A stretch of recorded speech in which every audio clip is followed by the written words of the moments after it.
Welcome to the Consultants Way podcast, where we explore the world of professional services consulting. Hosted by Dean McMann and Anthony Paluska, each episode delivers expert insights, real-world stories, and interviews with top consultants to help you refine your consulting skills.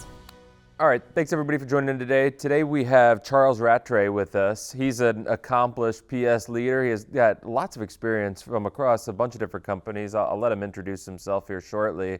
And very excited about talking to Charles. Charles has a very interesting and unique perspective that aligns with ours around talent, the evolution of talent, and just how that is all coming together in the world today, and how we might be thinking about that differently as organizations. So, Charles, thanks for joining us this morning. Please give us a brief introduction of yourself and your background. Sure, yeah. So I'm a Brit living in the US, and I've been working in the PS world for a good few years, 20 plus years at this point. I'm very passionate about the people side of PS and the PS business. I think we have so much more mileage we can get in terms of delivering great services to customers if we focus a bit more on people. I worked for some big names out there, Splunk, BMC, recently with a company called Securonics. I spent a lot of time working in the security space, and just really enjoyed the PS world since early days. Just being able to work with many different customers and give them value, get them excited about products, and love helping others do the same. Yeah, and like I said, we're very excited to have you. And when we were speaking recently, you said something, right, that really resonated, which is, right, your attitude towards the world is we need to shift the professional services general mindset away from being exclusively deliverable focused and instead being people focused. So I'd love for that to be kind of an anchor for us to start with. Can you dive into a little bit more of what you mean by that, and what caused you to form that perspective and opinion? Because it's different than one. Obviously, we all know that people are important, but it's different than one that maybe others care explicitly about. Yeah, I think the PS world has very much grown up from a project management mentality, and it's all about delivering to budget on time, and delivering the results that customers are paying for. But we really forget, in that model, that the people doing the work are the people on the teams, the consultants, the project managers, the technical leads, etc. And we forget about them, and we forget about their career aspirations and what drives them. And every time we do that, we kind of leave them feeling unfulfilled, disengaged to some extent, and frustrated. And we see this massive continuous movement of technical folks from one company to another every 2 years. And it's because they're just not being fulfilled in the organization that they're in. And in today's world, the only thing that really differentiates one product company or one services company from another is the value of the people and the engagement that those people bring to the table. I posted an article on LinkedIn recently which talked about the coffee SaaS effect and the idea that coffee is pretty much the same whichever coffee shop you go to, but what differentiates one coffee from one shop from the other is the engagement that the barista has with you when you're buying your coffee. What's going to make you go back to a coffee shop is going to be that engagement. And it's the same when we're delivering services to our customers. We think about this project to onboard a customer or to get a customer started, and we forget about the long-term relationship that we're going to be building. And it's the people that build that relationship. Sure, the table stakes need to be there. The budget needs to be on time. The project needs to be on time. The outcomes need to be there. But it's the engagement with the people that really makes a difference. And it's a dependency on the people that's critical for those PS organizations. We need those staff to be engaged, to be really excited about the work they're doing, and really excited about the work they're doing for their customers as well. Yeah, this is speaking right to where we live, and we really appreciate. You're almost like a ringer we brought in. Hey, tell them the truth. So, we view this all from you want long-term client engagement for your product. You want long-term expansion in the account. You want executives when they leave to buy your products to rehire. It's all on making things work, and it's all on client interaction and client management. And we think today the biggest deficit in all the PS, or most of the PS organizations we see in product companies, is they're not really engaging them and training them and making them fully able to help a client get success. And as you said, it's all activity focused, and I do this and then I do this and then I do this and then it's done. Whether we've made conquered land and made heroes of our clients, or whether even the implementation is long-term success. But I got in, I got out. Is that the kind of thing you're talking about? It's exactly that. It's a transactional relationship instead of an ongoing relationship. The transaction is, I'm delivering something, I'm gone, I'm on to the next customer, I'm gone, and so on. And we're then heavily reliant on, for example, CSMs in the follow-up to build that long-term relationship with customers for renewal and adoption. We're living in a world where we've moved away from that big, expensive, perpetual license deal, and we're now in a world where everything is, a 1-year contract or a 3-year contract or whatever it happens to be, but it has an end life, a very clear end life, and we didn't have to spend, as customers, we didn't have to spend a lot of money to get there. So how do we save that situation? Well, a lot of companies rather, are investing in customer success to help them. But there's a huge amount to be gained from shifting PS from being transactional to also being part of that relationship game and that engagement game with customers. Well, it's like right after we made customer success organizations, we then turned them into transactional groups. Like what's their role? Their role is, let me fend your negative comments and get you to expand the use of our product. So they're a secondary sales organization. And I agree, I think the real undervalued asset that we have is our PS groups. Yeah. So here's something I've done in the past with a number of companies now, and that is I've built a people dashboard, and that people dashboard can be an Excel sheet. It could be actually a dashboard of some sort using a dashboard tool, but it's about focusing on the people. So we know that the PS team is going to deliver on time and budget. We know there's going to be a utilization target that's met, but how are the people actually doing, and how are the people actually helping our customers? So, if you take, for example, and this is really easy to do, and it's like in the UK, I'd call it the Blue Peter approach. You build this at home for your business. You can take HR data on job titles, length of service kind of information. You can take timesheet data. What are people actually working on? What are they actually doing? What are the tasks they're doing to complete with customers? You can take skills data, looking at how well do your staff know your methodology and collateral for deliverables? How well do they know the technology of your product or service? What are their industry skills and knowledge and that kind of thing? And then if you add to that a senior technical review of the self-evaluation of skills, and you add in people's information about aspirations, where they want to go, how they want to develop their skills in the PS business, you can really use that data very much like the movie Moneyball to start assessing where is your real talent in the organization.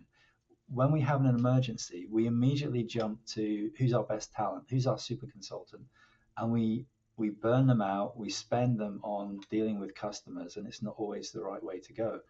I'll give you a prime example. You've collected all this data, you really know your team, you know the new people, the existing, the long-term people, you know everybody's skills, and sales comes to you, they're banging on the door, hey, we've got this customer, we've got 3 months before the renewal, we're really worried that they're going to churn, I need your best consultant on it. So what do? Well, most PS organizations today, they're looking at availability and primary skills, who knows what, and they say, okay, this guy's a firefighter, they're available, we'll put them on the project. So 3 months later, the customer still churns. Why? Because that firefighter super skilled consultant that you have instantly got bored dealing with that customer for 3 months. The customer wasn't engaging, they weren't listening, they weren't interested, they got bored. And guess what? The customer churns, sales aren't happy with you, and that consultant has just found another job because you put them on a project for 3 months that was boring and uninteresting to them. Now use your data. You've got your HR data, your skills data, your career aspirations data. Mix that together, analyze your team. Same scenario, customer comes to you with the same problem. You put one of your junior resources on that engagement. You have your super consultant reverse shadow them. The junior consultant is super excited because their career aspirations say they want to, get involved in big customers. You know exactly what skills they have and what they don't have. You can pinpoint the training to what they need for this customer. They get super curious with the customer. They start engaging with the customer in a different way. Customer says, hang on a minute, we're not quite ready to churn at this point as we thought we were going to. We're going to renew again. Your junior consultant is super happy. They've had a fantastic career moment with that company, that customer. The customer's renewed. And your super consultant, they're super happy as well because they got to teach their knowledge to someone, and they got super excited about 3 other new customers that you've got that they've been able to work with, and you've been able to influence through them and have a very good experience, a kickoff experience with those 3 new customers that now are going to have a long-term engagement with you. That's the value of collecting this kind of information. And I think, if you think about the bigger picture of owners, CEOs, the C-level suite, the board, they're all looking for PS to do much more with less is the usual story. And how do you do that? Well, you do that by right skilling the staff you've got. And if you right skill the staff you've got, you can start charging for those services. You can stop giving away services for free. PS becomes a much more meaningful part of the organization. Not only are they very able to influence ARR, but they're able to cover their own costs in terms of charging for time, etc. And again, the big differentiator is customers want an experience when they're working with you and your product, and your staff want an experience when they're delivering to customers. They want to care about the customer. And they can only do that if you're giving them the right stage, the right training, the right development, and aligning that to their career aspirations. The example you gave is so great, because if you were one of the traditional big firms that stand alone, you force the junior people up to develop more anyway, because senior people are supposed to have other things to do. So what you've done is kind of canonize an approach that forces mathematically what should happen organically, and also gets over a big problem we see all the time is experts don't always like to have junior people trained, and because they want to be the sole owner of I'm the coolest dude in the shed because I know everything.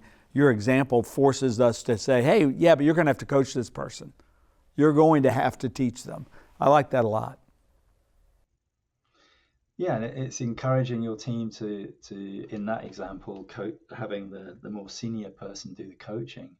That's a fantastic learning opportunity for them, and it could be an uncomfortable moment for them in having to share their knowledge with other people.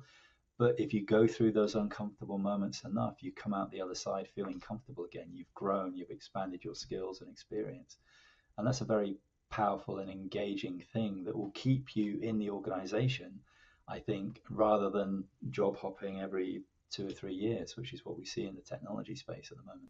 I think it also brings a balance to technical skills and consulting skills. Sometimes called soft skills. We don't really love that because soft skills can be in any job. Consulting, it's the difference between success and failure, being able to take the client on a journey. So we like bringing that balance, because if we always promote just because you know our product better, that doesn't mean you're the more senior person in client relationships or client management. So again, your example, I think, pushes back on that and bring a little more balance to it. Yeah, I think something else there that you mentioned, which maybe we could dive into, is it's almost a little counterintuitive, right? As we shifted from these perpetual licenses to this 1-year subscription, the big thing that changed is one, every touch point with the customer becomes more important, because that stickiness is critical for the entire organization. And if our big engine is our product and the renewals of that product, then now professional services has more of a role to play in that process, because previously them being successful in that was about expanding the professional services relationship and growing the PS revenue. Now it's about securing and retaining those renewals. But at the same time, because there's so much more pressure and implications to underperformance, the organization's probably more inclined to put the most senior person on a situation because they feel like the sales team would be upset with me, the product organization would be upset with me. I can't be faulted for putting my senior guru that knows the product really well in charge of this situation that's on fire like you described, like I could have in the past, right? And so there's this weird friction that's kind of, or tension that's happening where it's really critical that we have these people in these situations so that we can develop them, but at the same time where there feels like there's more risk and pressure on us than ever before. And because and no offense to the people who run all the SaaS companies, and we're with them all the time, they don't really understand PS, right? So it's like having a foreign body in your system, and you go, I don't understand it, but dadgummit, just be more efficient. Yeah. So I think your framework that you laid out is a helpful tool for forcing some discipline on that process that says, hey, this is what I'm doing and here's why, and here's how we're de-risking the situation by actually making sure that we reduce attrition, making sure that we're developing more talent for our bench so that we have more of these experts in the future. I think communicating about what you're doing with a tool like you're talking about here is going to be really important so that the organization sees the value in it and sees that there's a method behind the madness from their perspective. And one thing you didn't mention, but I've heard you mention it before, is that we want to make sure we know if they're competent in the client relationship side, right, as part of the tool. We want to make sure, have they been to training on that? Have they demonstrated that? Where is that junior person on that exposure and comfort that they're going to have report outs and upsells and pressures from the client that want free work? Yeah, absolutely. And I think, if you make it a data-driven approach in the model I've just described, you can really start to see where somebody's spending a particular amount of time on certain tasks and not spending time on maybe more of the customer engagement type tasks in a project, for example, or onboarding activity. So it's giving you visibility to really surgically pinpoint where training is needed. And oftentimes it is what we used to call soft skills. I think now we call them essential skills. And the emotional intelligence skills, you can really start to see across your team, okay, there's a group of people, they do this particular type of task for customers, but if there was a bit more emotional engagement with the customers, then we'd achieve faster outcomes, for example. And if you also look at the way things like artificial intelligence are coming into play now, AI, in the PS world, imagine if you've taken this data and you've really looked across the board at elevating everybody's skills, and you're now applying AI to sit like an avatar on people's shoulders and give them advice and guidance, you can really change the value that PS brings to the table. Imagine something really simple like doing a closure meeting with a customer. You've delivered all the activities, the deliverables, etc. But imagine, and the budget's on time, customers signed off on it, all good. But imagine if you had a slightly different relationship in that meeting where your consultant has had AI-derived information put in their ear as a little flea in their ear, if you like, and they can now translate ABC deliverables into how that helps that customer's business and margins and strategy, because the consultant now understands a bit about the business that customer's in, and they've got that information from some sort of AI support system. So they can have a much more engaging closure meeting that may in turn lead to, yes, you're helping us with revenue because you've delivered these things. Now let's have another project that talks about, blah, blah, blah, the next thing. And so you're building on that ability to engage and keep engaging. If you have a plumber that comes around and fixes a pipe in your house, and they just fix the pipe in the house and go, next time you have a leak, you're probably just going to look around for another plumber. But if you have a plumber that comes around and says, we'll fix this leak for you, but I think you're going to have a problem over here because you've got no insulation. You're going to have another leak, next time it's cold. You're going to pay attention to what they've just said, and next time you have a leak, you're going to call that plumber because they had some expertise. And it's that level of knowledge and engagement that we need to build through tools like really drilling into what are the skills, soft skills, hard skills, essential skills that our teams have. And that's what's, again, going to make the difference for most PS organizations. Stop worrying about margin, worry about how good your people are, and the margin will take care of itself because everybody will be naturally very good at delivering to customers. One of the scariest things for a new consultant coming into the business, I think, is first of all, they don't know what they don't know. If you've coordinated your training and development around understanding where the strengths and weaknesses are across your team, or the opportunities are across your team, it makes it much more tangible and feasible for a new consultant to quickly see where their gaps are and quickly start volunteering for work that maybe they wouldn't have thought about because nobody had explained to them, that particular skill was needed, for example. And I think that's the way we've got to go. We've got to keep differentiating PS and PS staff to be able to deliver value on the back of those outcomes that they provide, and not just be task driven and not be just knowledge factual driven for customers. Yeah, I think it's a great point, and as you mentioned, right, you have to be very deliberate about it. It's we tell I tell new consultants to join our team, right? You need to start to have 2 to 3 experiences with certain things to begin to see patterns in that. And we can artificially create some of those situations if it's around technical training, or if it's around product training, or if it's around, in our case, right, an offer that we would deliver in a way that our intellectual property would solve a problem. But the things that we can't replicate are the domain knowledge and expertise. So what about the industry that you're working with?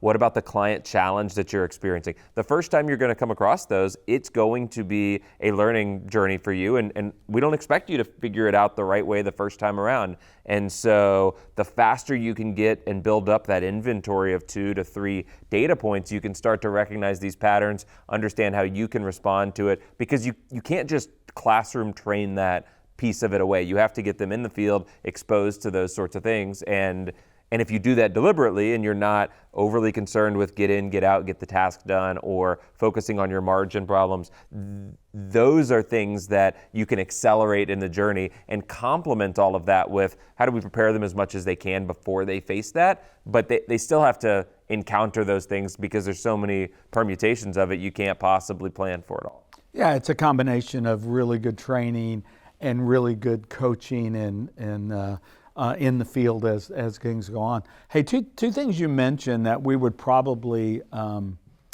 augment is, one is the closed meetings where you start selling the next deal. We would like to move that up. That the closed meeting is also the kickoff of the next deal. So we would like to have our consultants understand it's halfway through the project, we're going to go over there and help you. But what's really important is they even know they're involved in a commercial relationship, right? And they know it's on them. And as you said, they care enough about your client to learn their industry, care about your client enough to really care, to understand, to build those relationships. So we're very excited about the whole tool set that you're talking about, and we look forward to it becoming, more and more concrete and more just adopted by the industry. Yeah. So anything you want, any key things you want to leave us with today that you think are just like, don't forget this and don't forget that? So I think anybody can get started with just pulling this data together. Do make sure you have permission from the HR team in terms of what data you're collecting. You don't want salary information or grade information. It's just job title, length of service kind of stuff.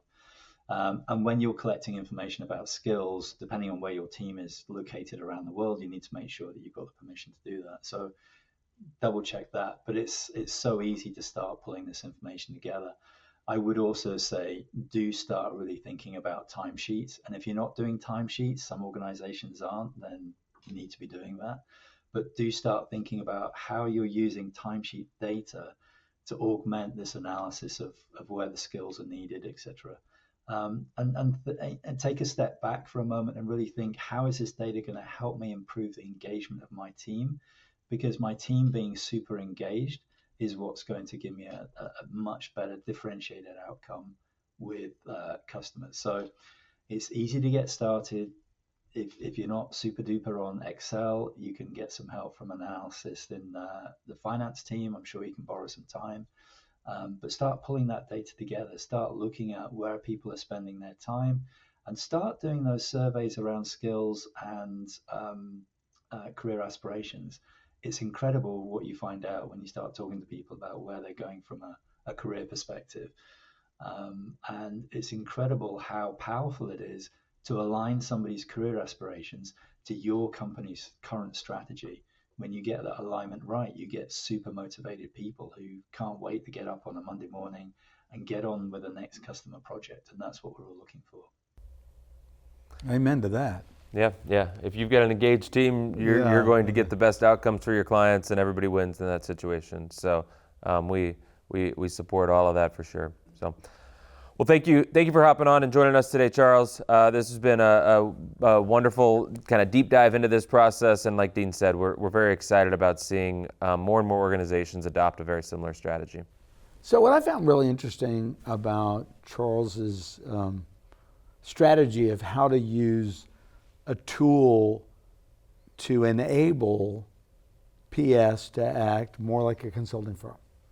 And I'm not sure he always sees it that way, but being that we have both the traditional firms and the PS embedded in product companies, hardware, software, embedded in big service companies, we see that as trying to build those special behaviors that differentiate client success and intimacy from I'm just here to put your toaster in, right? Mm-hmm. Yeah, no, I mean, I not surprisingly, right? I agree with his premise and his points there. I think you hit it on it a little bit. I think I touched on it as well. I think getting the organization to understand what you're trying to accomplish is maybe your biggest lift, right? I mean, there's a huge. I'm not discounting the effort to understand your people and to manage them through that, but if you have a committed leader that is focused on trying to bring his people or her people along that journey and to develop them, I think you can accomplish those things with the right tools and the right processes that Charles was talking about. I do worry that there's those situations that say, this project's on fire, I know this person by name, and I'm outside of the professional services organization, and I want them on this project because she's the best at solving this problem, or she solved this problem for my client in the past. And saying, well, no, in this case, what's best for our business and what's best for this is for us to put these other people on this engagement. I think it's a constant refrain, if you will. And excuse me, when I first took over a big tech company, I had everything, but PS was part of it. And the first week they go, hey, this guy's got to go. Rafferty was his name, Bill Rafferty. Rafferty's got to go to Paris to work on this. I said, well, that's not the way we do this. Yeah. And it was an argument to the board level that I convinced them, hey, just let us run that the right way as we fix this business. And it was so successful, the PS business paid for the fixing of the tech company, and then we eventually had a $2 billion valuation. So, but I love the idea that we can break down the non-understanding PS executives through this kind of a tool, because they're used to seeing tools. Yeah. Right. I also like the dashboard thing. Yeah, I think that's the more that can get automated, the better that's all going to be, and then it becomes less daunting to the executive that wants to go and implement it. But I can't help but think, Bill Rafferty's sitting at home listening and saying, I really wanted to go to Paris on this trip, and you just kind of pulled the. Well, Bill had one of those challenges that we had rewarded him for being the miracle worker and the expert, but had never asked him to train other people, share his knowledge, be a SME on a project instead of the central part of a project, which, again, it's a journey. Yeah. But anyway, great to see Charles. Oh, one thing, Charles is going to put out a product that incorporates this. So please keep track of Charles. follow his career as he puts that product, which we could probably all use. And of course, we're going to try to get him to call it consulting skills. And then we're going to try to get him to embed our own accreditation in there. We'll see how that goes. But thank you guys so much. Thanks.